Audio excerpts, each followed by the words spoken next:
V centre Brna pracoval falošný turistický sprievodca. Za dobrovoľný príspevok ponúkal odvážnym skupinkám ľudí prehliadku podzemia. Jeho aktivitu však neprehliadla policajná kamera.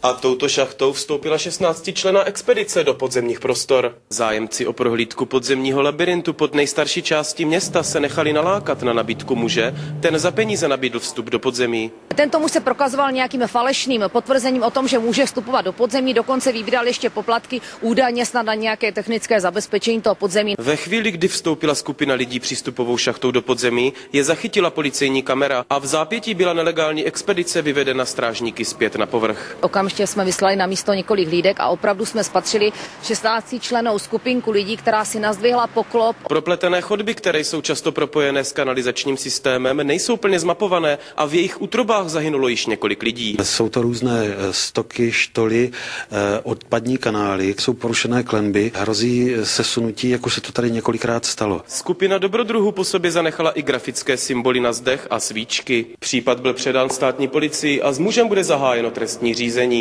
Z Brna pro televizi Joj Bedřich Prokop.